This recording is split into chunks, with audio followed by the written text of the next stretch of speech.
Have you ever wondered where the term manna from heaven originates? Our journey takes us back to the biblical era, to Exodus chapter 16. Picture the scene. The Israelites, led by Moses and Aaron, are stranded in the harsh desert of sin. They're famished, frustrated, and they begin to question their leaders, complaining about their dire lack of food. But in this moment of despair, something extraordinary happens. Their pleas do not fall on deaf ears. God hears their lamentations and makes a promise to rain down bread from heaven. This is the first introduction of manna, a term that has come to symbolize divine sustenance in times of need. In the midst of the barren desert, this promise was a beacon of hope for the Israelites, a testament to divine intervention. So the Israelites woke up to a morning shower of manna, but what did they do with this divine sustenance? Imagine waking up to find your food for the day already provided, but with one condition. This was the reality for the Israelites during their journey in the wilderness, a journey marked by the divine provision of manna from the heavens. God, in his infinite wisdom and mercy, set forth certain rules for the gathering of this manna. Each person was to gather an omer, a measure for each person in their tent. They were to gather no more, no less.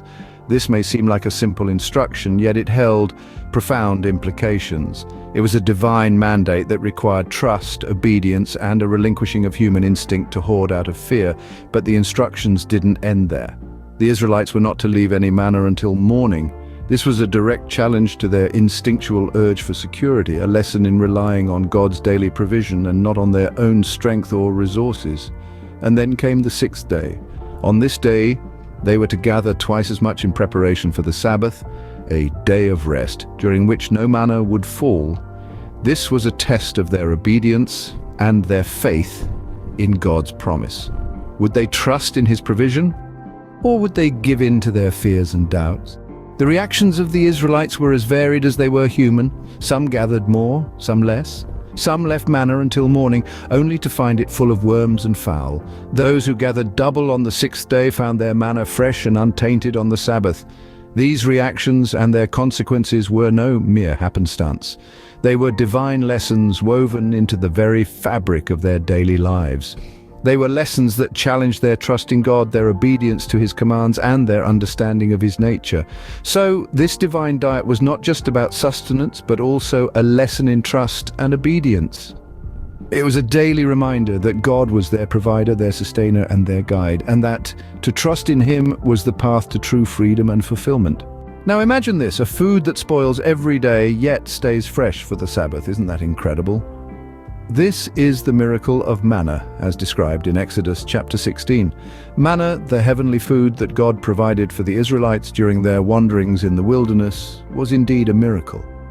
It was a clear demonstration of God's care and provision for his people.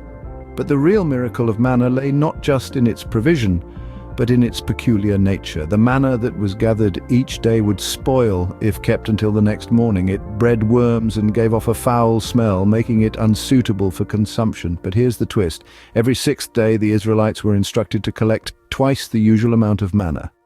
This surplus would not spoil overnight, but would remain fresh for the Sabbath, the day of rest when no gathering was to be done.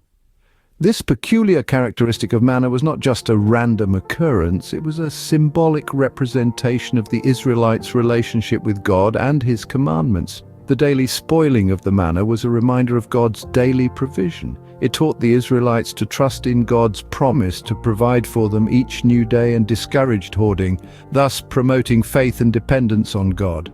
On the other hand, the preservation of the sixth day's gathering was a divine affirmation of the sanctity of the Sabbath.